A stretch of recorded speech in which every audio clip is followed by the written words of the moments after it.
Alright boys, welcome back to another video. Thunder Alley here. First loss of the season, just a devastating game. It was 10-10 going into the fourth. Of course, Joey Bosa got hurt on the first play of the game. He did play a little bit after that, but he was in street clothes in the second half. Justin Herbert re-aggravated his ankle injury. Herbert looked pretty good. He looked a lot better than I thought at the beginning of this game, but then he got hit. A guy landed on top of him, and he handed the ball off and then came out. Again, man, just can't stress it enough. The injuries were the reason why the Chargers lost this game. The fact they were even tied going into the fourth is remarkably impressive, but penalties after that doomed the Chargers. They couldn't run the ball. Taylor Heineke was just thrown into the fire. I mean, with Herbert having a high ankle sprain, you definitely have to have the thought in your mind of, I might have to play in this game. But even if you do go in, you're facing a Pittsburgh Steelers defense that was number 2 coming into the season. You're in a hostile environment. You're on the road. It's just setting yourself up for failure. I was surprised that Heineke actually was called upon over Stick. I know a lot of you guys are probably not. For me, I mean, Stick, he got starts last season, but I mean, the Chargers did bring in Heineke, and he just has a lot more experience, so I guess it's not that crazy. But the biggest things from this game were just the injuries, but there was a lot of good. I'm not going to sit up here and act like this was just a flat-out bad game by the Chargers. Yes, there was a lot of bad penalties, injuries, not being able to run the ball, but there was plenty of good, so let's talk about it. So I would say the first good thing from this game was Quentin Johnston. He had another touchdown. Of course, last game he had 2 touchdowns, so 3 now in 2 weeks. Ladd McConkey had a couple of catches. I mean, the passing game was essentially non-existent. It started off hot. Herbert was completing pass after pass, but then it cooled down quickly, and then it got to the point where, well, now you're down 3 and then you're down 10. It's just, you know, Taylor Heineke's in the game. You can't play from behind with Taylor Heineke. If the Chargers had a 3-point lead with Heineke, absolutely a different story, but they were down 3 and then down 10, and that Calvin Austin touchdown put them out of the game. But the other good, like I said, there was a lot of good. I will say Derwin James was the best player on the field, and I'm not even saying just for the Chargers. I'm talking about the entire game. I thought he was the best player out there, racking up tackles, being physical, had a sack on Justin Fields. Derwin James showed why he's the best safety in football when he's healthy and on the field. Khalil Mack also had a good game, especially to be without Bosa, the guy across the edge. That makes it a lot more difficult for Mack, but he still had a great game. Also, you know, Christian Fulton had a good game. The linebackers, both Henley and Perryman, the linebackers for the Chargers have been outstanding this season. They came to play. They had a hell of a game, hell of a performance. Just unfortunately, it wasn't enough. That was pretty... Oh, J.K. Scott, too. I will say the punting for the Chargers was absolutely terrific. I know normally we don't talk about punting, but 7 punts for 350 yards, 3 inside of the 20, a long as 63. You talk about giving the Steelers poor field position. That's a large reason why the Chargers were able to hang around for so long in this game. They weren't doing anything offensively. They couldn't run the ball. So let's give them bad field position and put the game into our defense's hands. I mean, the Chargers fully healthy, I think they can beat anyone in football. I genuinely do. Now, again, they've beaten the Raiders and the Panthers. This was their first, real test, but they didn't even get a fair chance. So we'll see the Chargers, of course, next week when they take on the Kansas City Chiefs. Bosa and Herbert, they're going to be a lot healthier. They're both going to have to be out there and at least close to 100%. They don't have to be fully healthy, but they're going to have to be out there and make plays to have a chance against the Chiefs. Bye week, thankfully. Very early bye week. Normally, I'm like, I don't really want an early bye week, but I mean, the earlier the bye week, the better right now with just these injuries. And it's not even just Herbert and Bosa. I do need to address the fact that Slater and Alt also got injured in this game.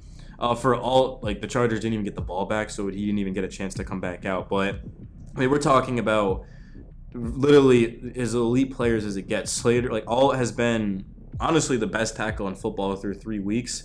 And then Slater, he did give up a sack. Herbig got around him and nearly got a strip sack. Well, he did get a strip sack, but it was recovered thankfully by Slater. But that was not a great play. But outside of that, Slater's done a good job. He's consistently ranked at the top of the offensive linemen by PFF. But yeah, just one of those games where you went into it injured, you left even more injured, and as soon as Herbert got out of the game, there just was not a lot of faith. I mean, my only hope is that the Chargers could continue to play field position, force a takeaway, and get a field goal, try to win it by 3. But penalties doom the Chargers, roughing the passer. what was, I don't even remember the other one, but the game just, it went by so fast, and there's just a lot going through my mind right now. I can't remember every single penalty, but I do remember drives being extended due to a couple of things that happened, and it was just so unfortunate. The Chargers kind of beat themselves to that point, but I mean, they were just set up to fail. But yeah, really outside of that, let me see, check my notes quickly, see if there's anything I want to address. Yeah, I mean, J.K. Dobbins, it's not even his fault because the Steelers' game plan was to take away the run. They were basically just selling out for it. I mean, Dobbins the last 2 weeks went absolutely nuclear. Of course, against the Panthers, he ended up rushing for 131 yards. And then against the Raiders, he went for 135 yards. So, back-to-back 132-plus yard games. And in this one, Dobbins, he only rushes the ball for, let's see, 100 and... I wish 100. Yeah, right. 44 yards, 15 for 44. He did have a nice 13-yard run. I mean, Dobbins made some cuts, but there was just nothing, man. There was nothing for him to do. When you have the box stacked and teams are, again, just selling out for the run, doing all they can to be able to make sure that you're not able to run the ball, and then that sets the Chargers up in 3rd and long. And with the pass rush of the Steelers and how good it is, you don't want to be in 3rd and long situations against them. But the Chargers, they honestly held their own in the first half of this game. I mean, they legitimately looked pretty solid. That drive that they had, which ended with the Quentin Johnson touchdown, I really did think was a good drive.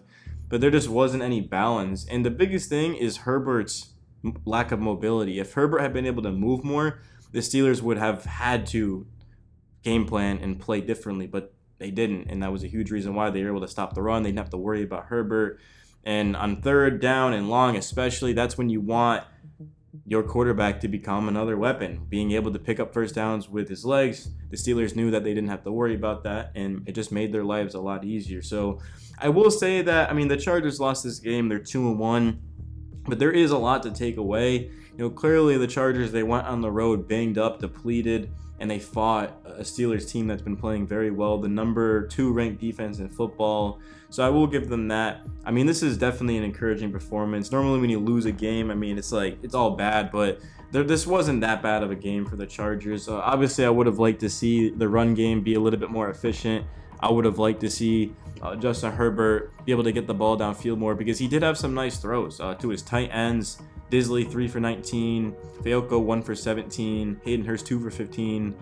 Of course, Quentin and McConkey both had 44 receiving yards. So it wasn't all bad. It's just the lack of run game it just hindered the Chargers' overall offense, and they weren't able to run what they wanted to. Bosa getting hurt on the first play is just devastating, and then Herbert re-aggravating the ankle, being forced to come out. If Herbert does not get injured, I think the Chargers win this game, even with everything else that happened. I mean, Heineke just stood no chance. Even with Herbert on a bad ankle, down 3 points, I like my odds, because you just can't ask a backup to play against an elite defense, down points and being forced to throw. The pass rush was wreaking havoc. The O-line was banged up. It was just it was bad, man. It was bad, but I still feel great about the Chargers. I'll still be making videos for you guys this week, despite the loss. And I don't know what's to come next week. We'll probably just break down some of everything, but this is just my quick takeaway after the game, guys. Sucks about the loss, but we'll get them next week against the Chiefs.